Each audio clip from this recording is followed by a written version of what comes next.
Então, o presidente fez até uma resposta ampla, né, fazendo um levantamento, né, na opinião dele em relação a tudo que aconteceu, principalmente depois da saída dele do clube. E a gente sabe que o clube, ao ter a atual gestão assumindo, vivia um colapso administrativo, financeiro, que está se tentando ajustar, mas talvez não seja o caminho mais adequado da forma como está se tentando ajustar. É fato que se equacionaram dívidas, mas o futebol foi quem entrou em colapso, né? Hoje o Santos vive numa crise, numa falta de credibilidade no futebol, onde está evidente que o presidente Andrés Rueda, que hoje centraliza as principais situações do clube, né, está tendo enormes dificuldades para fechar com profissionais do mundo do futebol. Num determinado momento da sua explanação, Marcelo, você falou que o presidente hoje está sozinho, né? Que ele se vê sozinho, né? Sendo que, poxa, se nós avaliarmos como foi a eleição, o Conselho Deliberativo é todo dele. Teoricamente, ele teria pessoas ali do Conselho que poderiam ajudá-lo. Pela tua experiência, que tipo de recado, não sei se você conversa com o Rueda, se o Rueda dá espaço em algum momento para conversar em relação ao futebol. O Zé Paulo Fernandes falou comigo no dia da reunião dizendo que lamentava o pouco espaço que o Rueda dava para se falar de futebol com ele. Mas você, como um ex-presidente do clube, pela tua história no clube, de forma objetiva, né? Que tipo de recado ou mensagem você daria ao Rueda para efetivamente ajudá-lo, né? Pensando no bem maior de todos, que é o Santos, para que ele consiga, na última metade da gestão dele, organizar efetivamente o futebol? Felipe, veja só, eu não preciso dar um recado nem a mensagem. O presidente é um homem bem-sucedido, tem a sua experiência, né, voltada às suas atividades, colocou o seu nome, o quadro associativo aprovou as suas propostas, né, de governança para os 3 anos. Então, a expressão sozinho, eu quis dizer não no sentido prático do dia a dia. Ele pode ter até hoje mais pessoas que eu não conheço, eu não sei a maneira, o modelo, as pessoas que estejam ao seu redor hoje no dia a dia do clube. Não conheço esse detalhe. Eu digo na parte estrutural, estatutário, hoje você não possui mais o número de pessoas que poderiam, até mesmo profissionais, assessorarem o presidente. Nesse sentido é que eu digo. Nesse sentido é que eu esclareço, se porventura ficou alguma dúvida, não no sentido de eu dizer que o presidente está abandonado. O presidente, acredito eu que não esteja, deve estar cercado lá pelas pessoas de sua confiança.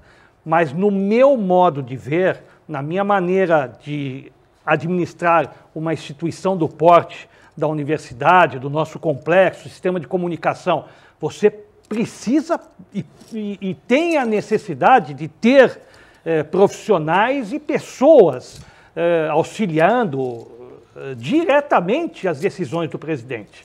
E isso eu não vejo na carta hoje magna do clube, esse tipo de detalhamento. Ao contrário, disse há pouco que nós estamos ainda reduzindo esse número de confiança que o presidente precisa contar. Essa é a minha estranheza.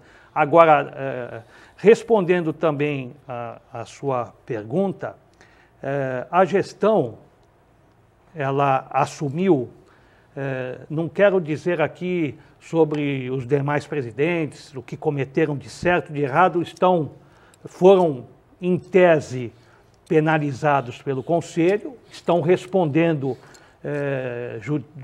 judicialmente sobre essas situações, podem provar se o clube tomou as decisões certas ou erradas e podem, no momento certo, esclarecerem todas essas situações. Eu digo mais recentes, vamos colocar a atual gestão, ela assumiu quando o Santos disputava uma Copa Libertadores da América, né? Foi aquela transição de uma gestão a outra, onde se possuía um grupo, um elenco, né? E a atual gestão entendeu que deveria negociar jogadores que foram negociados, né? Enfraquecendo parte desse elenco, né? Na qual foi vice-campeão da Libertadores, vice-campeão da América, para saldar os seus compromissos financeiros, nas quais eram de necessidade decorrentes desses processos anteriores. Mas, Felipe, historicamente, né, em todos os clubes brasileiros, quando um grupo assume, o outro que deixou, naturalmente tem esse tipo de dificuldade e o próprio grupo que assume, ele cria, né, a expectativa de estar saldando compromissos que eram da anterior, que são compromissos do clube, não são compromissos de uma gestão, são compromissos que o clube assume e que, bem administrado, são responsabilidades menores, fáceis de se cumprir, ou outras mais... Tinha um transfer ban em jogo nesse Sem a quesito, dúvida, né? mais avolumadas, de muito maior proporção, que era também no caso como nós tínhamos no Santos. Mas o que eu digo é que essa mudança abrupta fez com que nós enfraquecêssemos o nosso elenco, e ao enfraquecer o elenco, as reposições que foram feitas ao longo desses quase 2 anos, elas não são reposições, é só nós verificarmos os resultados do time de futebol, independente da situação financeira. Sim. Porque uma questão é você estar administrando e fazendo a sua gestão financeira. A outra é você estar contratando e repondo um time que foi vice-campeão da América há 1 ano e meio, 2 anos atrás. Então, são essas avaliações que eu acho que devem ser feitas, no sentido de que as decisões adotadas naquele momento foram positivas, no sentido de nós negociarmos tantos jogadores de destaque daquele elenco, e a reposição dessas situações fez com que o Santos continuasse galgando classificações à altura da sua tradição. E o mais sério é que os investimentos feitos podem surtir, não já, mas podem surtir o que aconteceu em gestões anteriores, resultados negativos futuros, que já antecipadamente aconteceu acordo com alguns outros jogadores recentes, outros estão aí com salários mais altos e que nem sequer são aproveitados pelos próprios treinadores.